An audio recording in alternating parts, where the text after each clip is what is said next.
اللهم صل على سيدنا محمد يا رب صل وسلم دائما ابدا على حبيبي. تو ہمارا یہ نظریہ ہے، ہمیں بنایا اللہ نے. اب قرآن میں اس نے اپنا تعارف کروایا. اس قرآن میں وہ ہمیں بتاتا ہے کہ تم مرنے کے بعد ختم، تمہیں دوبارہ زندہ، اور تم سے چند سوالات پوچھے جائیں گے. وہ اصل میں تو میرا ٹاپک تھا ان سوالات کو آپ کے سامنے پیش کرنا.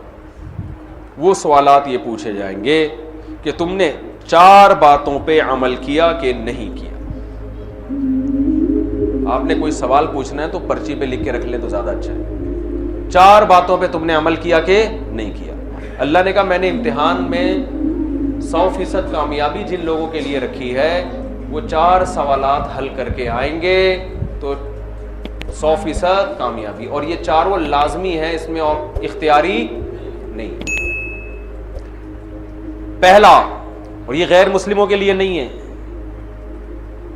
ہے تو غیر مسلموں کے لیے بھی، لیکن وہ مانتے نہیں ہیں. تو پہلا یہ من اراد الآخرہ، ہر کام میں نیت اللہ کو خوش کرنے کی، آخرت کی کرنی ہے. آپ ڈاکٹر بن کے مریضوں کا علاج کر رہے ہو، ٹھیک ہے، آپ پیسے کماؤ، آپ کا حق بنتا ہے، آپ کا بھی گھر بار ہے، آپ کا بھی چولہا ہے، کماؤ آپ. لیکن نیت انسانیت کی خدمت، کس کو خوش کرنے کے لیے؟ اس کا فائدہ یہ ہوگا کہ آپ مریضوں کے ساتھ ناانصافی نہیں کرو. بس یہ فائدہ ہوگا اس.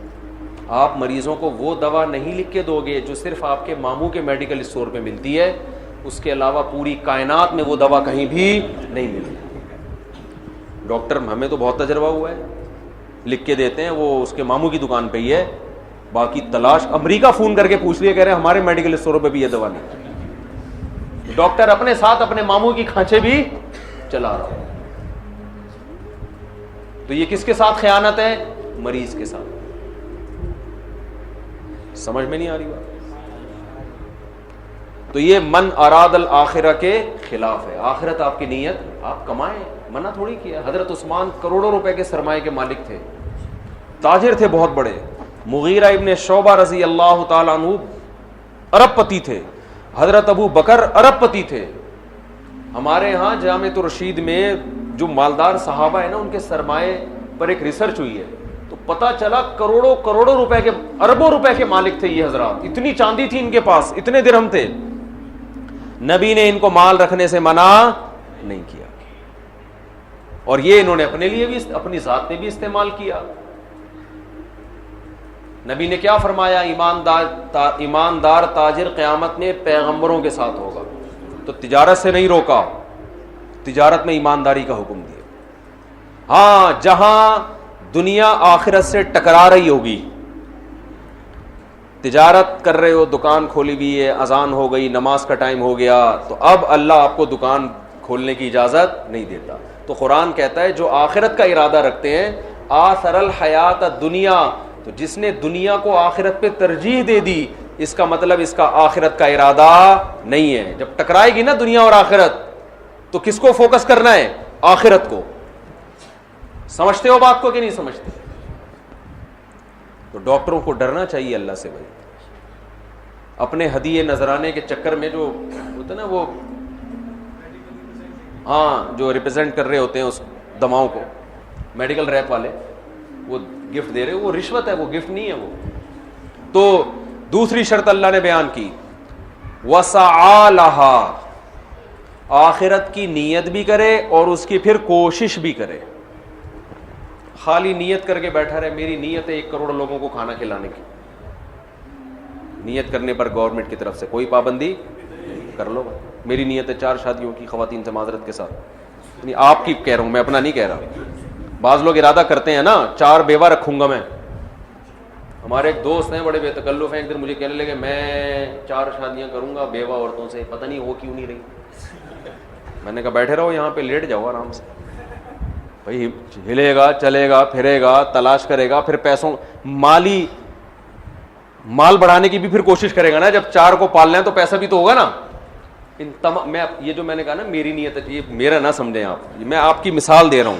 جیسے ڈاکٹر کہتا ہے نا، سخی کہتا ہے میری نیت ہے 1 کروڑ لوگوں کو کھانا کھلانے کی. تو بہت سے لوگ ارادہ کر کے بیٹھے ہوئے ہم بیوہ عورتوں کا گھر بسائیں گے، طلاق یافتہ عورتوں کا گھر بسائیں گے اور آرام سے لیٹے ہوئے. صحیح، میں حج کروں گا، میری نیت ہے حج کرنے کی. تو بھائی حج پہ تو پیسوں فری میں حج ہوتا ہے بھائی، پیسے لگتے ہیں، حج درخواستیں آتی ہیں. یہ آپ سوالات جمع کرتے رہیں نا ایک ایک کر کے، پھر مجھے دے دیے گا آخر میں. تو کوشش کیوں نہیں کر رہا؟ میری نیت ہے تبلیغ میں 4 مہینے لگانے کی، تو اب تھوڑا ہل جل بھائی کچھ کر. 4 مہینے لگانے کے لیے گھر میں 4 مہینے کا راشن بھی ڈال. کیا خیال ہے؟ بچوں کی نگرانی کون کرے گا اس کا انتظام کر. دوسری بات یہ کہ بیگم کے پاس کون رہے گا، اکیلی ہے، اس کا بھی انتظام کر. اس کو اپنی اماں کے گھر پہنچا دے خرچہ دے کے. سسرال کے خرچے پہ تبلیغ میں جانا ٹھیک نہیں ہے. اپنے خرچے، تبلیغ والے کہتے ہیں اپنا جان اپنا مال اپنا وقت. یہ نہیں کہ سسرال کا پیسہ، سسرال کی ٹینشن. بعض لوگ جا رہے ہوتے ہیں، بیگم کو ابا کے یہاں پہنچایا، خود 4 مہینے کے لیے نکل گئے. ابا کہتا ہے میں کم وقت رخصت اس لیے کیا تھا کہ تو کھلائے گا اس کو.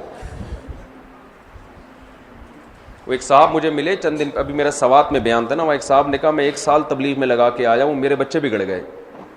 تبلیغ میں تو سال ضرور لگائے، لیکن اگر بچے 15 16 17 سال کی عمر کے ہیں، جو بگڑنے کی عمر ہے، اس میں جب آپ بچے کو بالکل لاوارث چھوڑ کر جاؤ گے تو وہ تھوڑی تبلیغ میں وقت لگا رہا ہے. وقت تو آپ لگا رہے ہو.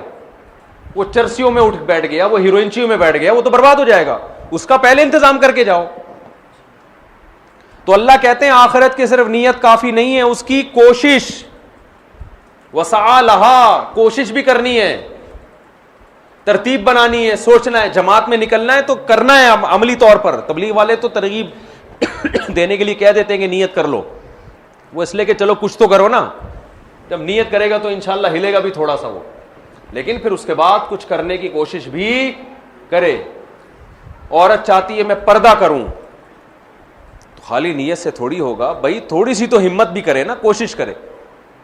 کچھ نہیں تو اسکاف لینا ہی شروع کر دے، کچھ نہیں تو باہر کے مردوں سے پردہ کر لے، پھر آہستہ آہستہ دیور سے بھی ہو جائے گا، چچا زاد بھائی سے بھی ہو جائے گا. عورت پہ پردہ فرض ہے نا، دیور سے، چچا زاد بھائی سے بھی پردہ فرض ہے. آج ہمارے گھروں میں یہ والا پردہ بالکل ختم، دیور سے پردہ ہی نہیں ہے. حدیث میں آتا ہے الحم و موت، دیور تو موت کی طرح ہے.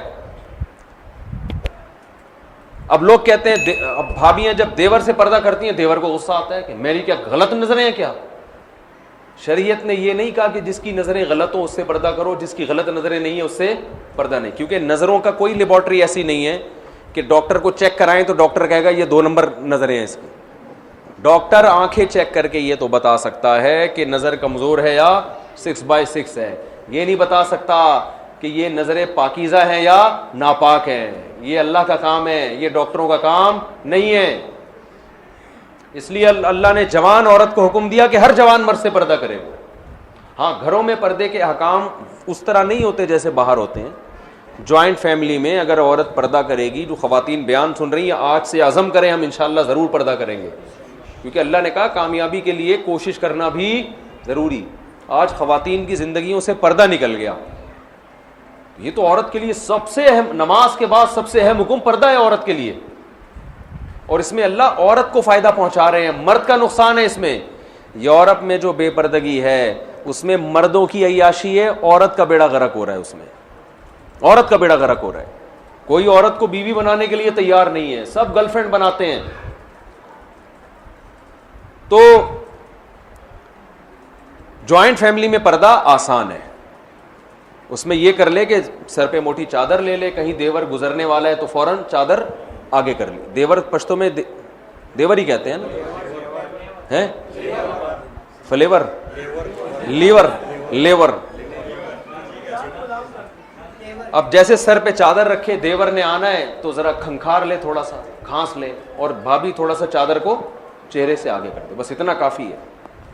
سامنے بیٹھ کے گپ شپ نہ لگائے دیور کے، یہ نہ کرے.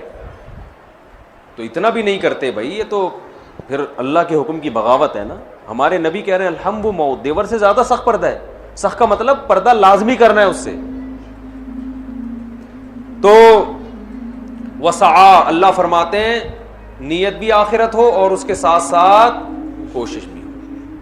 تیسرے نمبر پہ اللہ نے کیا فرمایا؟ وسعا لہا سعیہا، آخرت والی کوشش، اخپل طریقے سے کوشش نہیں چلے گی. ہمارے پٹھان بھائی بہت سے کام اخپل طریقے سے کر رہے ہوتے ہیں. اخپل اسلام کیا مطلب؟ آپ نے کوشش تو بہت کر لی، مگر وہ کوشش جو آخرت والی ہے، یعنی جس کو اللہ رسول نے بتایا کہ یہ آخرت والی کوشش، وہ نہیں کر رہے آپ.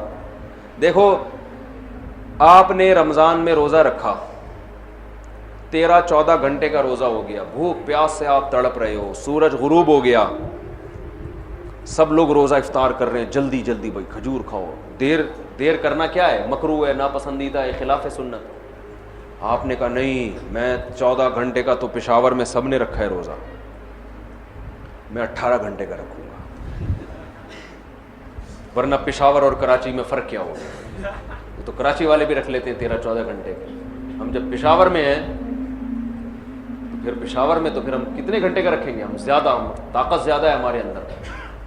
ہم کتنے گھنٹے کا رکھوں گا؟ 18 گھنٹے کا. اور جتنا میں بھوک اور پیاس میں نے اللہ کے لیے برداشت کی ہے، میں 3 گھنٹے اور برداشت کروں گا. یہ میری طرف سے غریبی ہے. کمپنی ہوتی ہے نا بھئی، یہ تو آپ نے کپڑا خریدا ہے، خواتین مارکیٹ سے کپڑا خریدتی ہیں نا، بہن یہ ہماری طرف سے، یہ آپ نے کپڑا خریدا، یہ دوپٹہ ہماری طرف سے فری. ہوتا ہے کہ نہیں ہوتا؟ تو آپ اپنی طرف سے غریبی نہیں لگا سکتے.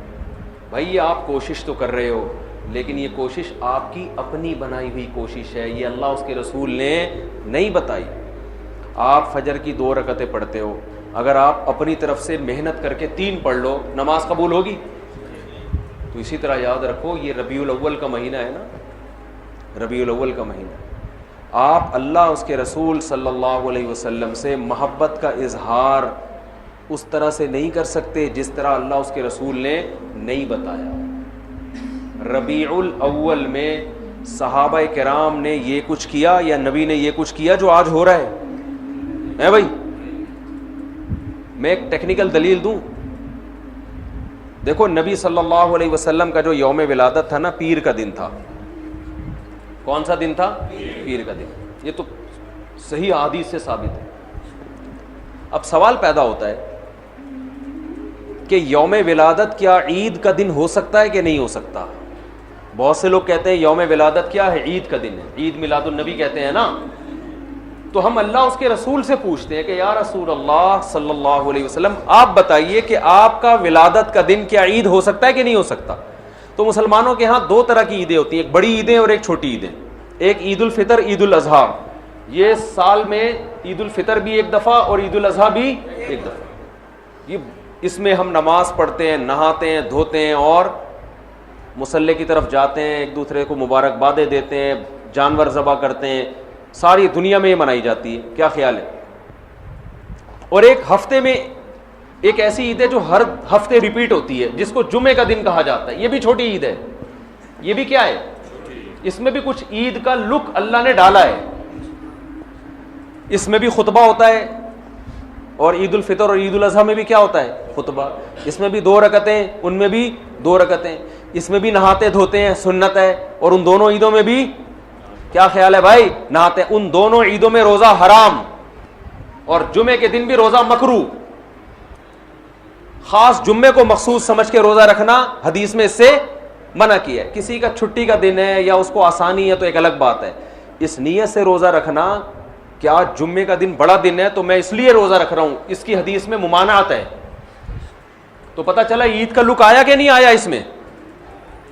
اب مجھے ایک بات بتاؤ، یہودیوں کے لیے مقدس دن اور وہ عید جو ہر ہفتے ریپیٹ ہوتی ہے، وہ کون سا دن تھا ہفتے کا؟ یہودیوں کے بعد عیسائی دنیا میں آئے. عیسائیوں کے لیے کون سا ہوا؟ اتوار. تو ہمارے لیے کون سا ہونا چاہیے؟ پیر ہونا چاہیے تھا نا. جمعہ کہاں سے بول رہے ہو بھائی؟ ہم اور لیٹ آئے تو ہمارے لیے کون سا ہونا چاہیے تھا؟ پیر. اور وہ نبی کا یوم ولادت بھی تھا.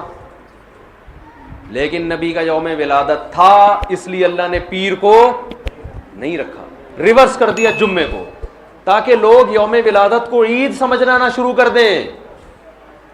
بہت مشکل ہے بھائی، پشاور میں بات سمجھانا بہت مشکل ہے، بہت مشکل ہے. آ رہی ہے الحمدللہ، میں ویسے چھیڑنے کے لیے کرتا ہوں. وہ تو کراچی میں بھی سمجھ میں نہیں آتی کسی کو. یہ جملہ میں کراچی میں بھی بولتا ہوں، لاہور میں بھی بولتا ہوں. وہ غیرت دلانا مقصد ہوتا ہے کہ بولے یار اتنی آسان بات ہمیں سمجھ میں نہیں، کیسی بات کرو، ایک دم بوجھ میں سمجھ میں آ رہی ہے، جوش میں آ کے بولتے ہیں، پھر آتی ہے سمجھ میں. کچھ مسائل غیرت کے ہوتے ہیں. اب آپ بتاؤ کتنی زبردست لاجک کی بات ہے کہ ہونا پیر کا دن چاہیے تھا، لیکن اور وہ یوم ولادت بھی تھا، لیکن اس کو کیا کر دیا؟ ریورس. اتنا کافی تھا اس امت کو سمجھانے کے لیے کہ نبی کا یوم ولادت میں عید نہ بنانا، اتنا کافی تھا. لیکن نبی نے ایک اور کام کیا. شاید نبی کو معلوم تھا، اللہ نے بتا دیا تھا کہ یہ امت باز نہیں آئے گی، تو نبی نے ایک اور کام کیا کہ پیر کو آپ نے روزہ رکھا. صحیح بخاری مسلم کی حدیث ہے. صحابہ نے پوچھا آپ روزہ کیوں رکھتے؟ فرمایا میرا یوم ولادت ہے. عید کے دن روزہ رکھنا جائز ہے؟ کیا مطلب؟ روزے کا عید کا جو تھوڑا سا بھی تصور تھا نا یوم ولادت میں، اس تصور کے بالکل کھرچ کے جڑ سے خاتمہ کر دیا کہ روزہ اور خوشی کا دن جمع نہیں ہو سکتے. اور آپ پھر یوم ولادت کو یوم عید کہہ رہے ہو. تو یہ وہ کوشش ہے جو اخپل کوشش ہے، یہ اللہ اس کے رسول کی بتائی ہوئی کوشش نہیں ہے. خوشی میں کھایا جاتا ہے، روزے نہیں رکھے جاتے. ہمارے نبی روزہ رکھے، تبھی آپ دیکھو سعودی عرب میں سب عرب اکثر روزہ رکھتے ہیں پیر کے دن، سنت ہے. ہمارے یہاں رواج نہیں ہے. جمعرات کا بھی رکھتے ہیں، پیر کا بھی. پیر کا جمعرات کا تو کسی بھی وجہ سے رکھ لیا، لیکن پیر کا اس لیے رکھا کہ یوم ولادت ہے میرا. تو خوشی میں کھانا کھایا جاتا ہے. روزہ تو کھانا پینے سے بچنے کا نام ہے. اس کی میں 2 مثالیں دے دیتا ہوں تاکہ اور سمجھ میں آ جائے. آپ کی شادی ہو گئی، فرض کرو، کہہ رہے ماشاء اللہ، فرض کرو شادی ہو گئی. دوست ملتے ہیں، یار سنا تیری شادی ہو گئی، خوشی میں کیا کھلائے گا؟ یہی کہتے ہیں نا. آپ نے کہا اتنی مجھے خوشی ہوئی ہے کہ کل صبح نہ میں ناشتہ کروں گا نہ تم ناشتہ کرنا، ہم کھانے سے کیا کریں گے؟ اوائڈ کریں گے. کہے گا بھائی تیرا باپ دنیا سے چلا گیا ہے جو غم میں نہیں کھا رہا. تو حدیث میں آتا ہے نا جس گھر میں میت ہوتی ہے تو لوگ غم زدہ ہوتے ہیں تو ان کو کھلاؤ جا کے، کیونکہ وہ کھا نہیں سکتے بیچارے، غم میں ہوتے ہیں، پکاتے نہیں ہیں. آپ کا بیٹا پاس ہو گیا امتحان میں اچھے نمبروں سے، لوگ پوچھتے ہیں بھائی بڑا مزہ آ رہا ہے یار، کیا کھلائے گا؟ آپ نے کہا ڈنر کا ناغہ ہے، آج تم بھی رات کو بھوکے سو گے اور میں بھی بھوکا سو. تبھی عید کے دن روزہ نہیں ہے بھائی. روزہ اور عید ایک دوسرے کے بالکل اپوزٹ ہیں، ضد ہیں. ہمارے نبی نے یوم ولادت میں روزہ رکھ کے بتا دیا کہ آج کا دن عید نہیں ہو سکتی. اور ایک اور بات، مسلمانوں کی عیدیں عید الفطر اور عید الاضحیٰ رات میں ہوتی ہیں صبح ہوتی ہے؟ بولو نا بھائی. کرسمس صبح ہوتی ہے رات کو ہوتی ہے؟ رات میں ہوتی ہے. اسلام میں عیدیں صبح کے وقت میں رکھی گئی ہیں کیونکہ رات میں انسان شراب کباب کی طرف جانے کا خطرہ، عیاشی کی طرف، رنگ رلیوں کی طرف جانے کا خطرہ زیادہ ہوتا ہے، بتیوں کی طرف جانے کا خطرہ زیادہ ہوتا ہے. تمیز سے نہیں مناتا وہ. صبح بدتمیزی سے عید منائی نہیں جا سکتی صبح کے ٹائم میں ہے بھائی. صبح تو نہا دھو گے نماز پڑھے. جمعے کو بھی دن کی روشنی میں رکھا گیا، جمعہ رات میں نہیں رکھا گیا. اسلام کے سارے تہوار کب ہو رہے ہیں؟ اور عید میلاد النبی صبح منائی جاتی ہے یا رات کو؟ جوش و خروش آتا ہے رات کے وقت، بتیاں، پھر ناچ گانے بھی ہونے لگے. آج کل تو کیک کاٹنا شروع ہو گئے، بریک ڈانس شروع ہو گیا. معذرت کے ساتھ کوئی ناچ رہا ہے، کوئی نبی کی محبت میں ناچ کے گر گیا نیچے ہے جی، پتہ نہیں کیا کیا کر رہے ہوتے ہیں. یہ وہ کوشش ہے جو آپ کی اخپل کوشش ہے. یہ اللہ رسول کی بتائی ہوئی کوشش نہیں، بلکہ اللہ رسول اس کے خلاف بتا رہے ہیں. سمجھتے ہو بات کو کہ نہیں سمجھتے ہو؟ تو چھوڑ دو یہ سب کچھ. تو اللہ نے قرآن میں کیا فرمایا؟ پہلی شرط نیت آخرت، دوسری شرط کوشش بھی کرے، تیسری شرط کوشش بھی اپنی نہیں بلکہ آخرت والی کوشش، چوتھی شرط وَهُوَ مُؤْمِنٌ، توحید پرست بھی ہو، ایمان بھی ہو. کفر کے ساتھ یہ نیکیاں قبول نہیں ہیں. کافر اگر اللہ کو راضی کرنے کے لیے کروڑوں لوگوں کو کھانا کھلائے, دنیا میں اجر مل جائے گا, آخرت میں کوئی اجر نہیں ملے گا. تبھی غیر مسلم میت کے لیے دعا نہیں کر سکتے, زندہ کے لیے کر سکتے ہیں, غیر مسلم تو مر گیا تو اس کے لیے دعا کی بھی, ریسٹ ان پیس بھی نہیں کہہ سکتے اس کو. اب جو مر گیا, آج کل لوگ کہہ رہے ہوتے ہیں اس کی روح کو اللہ جو ہے نا امن میں رکھے, بس اللہ نے پابندی لگا دی. تو وَهُوَ مُؤْمِنٌ, ایمان کیا مطلب؟ مزار پرستی یہ ایمان ہے یا شرک ہے؟ شرک ہے. یہ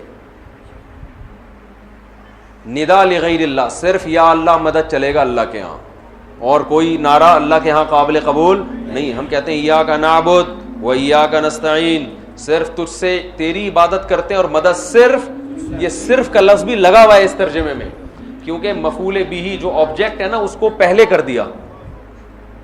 ایک ہوتا ہے نعبدو کا, اس کا مطلب ہے ہم تیری عبادت کرتے ہیں, اور کا کو اٹھا کے ایا کا بنا کے پیچھے لے آیا تو عربی گرامر جو جانتے ہیں اس کا مطلب ہے صرف تیری, صرف تجھ سے مدد, ایاک نستعین, تیرے علاوہ کسی سے مدد نہیں مانگتے. تو شرک کے ساتھ میرے بھائی کوئی عمل مقبول نہیں ہے. تو یہ چار باتوں پر آپ عمل کریں گے تو فَأُولَٰئِكَ كَانَ سَعْيُهُمْ مَشْكُورًا, اللہ فرماتے ہیں ان کے تھوڑے پر بہت زیادہ دوں گا میں. یہ تھوڑا کریں گے, اجر وہاں بہت زیادہ. اور ان پر عمل نہیں ہوا تو دنیا تو آپ واہ واہ کر لے گی, بڑا پروٹوکول مل جائے گا, کوئی کیا بن جائے گا, کوئی کیا بن جائے گا, آخرت میں زیرو. جیسے پہاڑ ہوتا ہے نا راکھ کا, دیکھنے میں بڑا لگتا ہے, پھونک مارو پورا پہاڑ اڑ جائے گا وہ.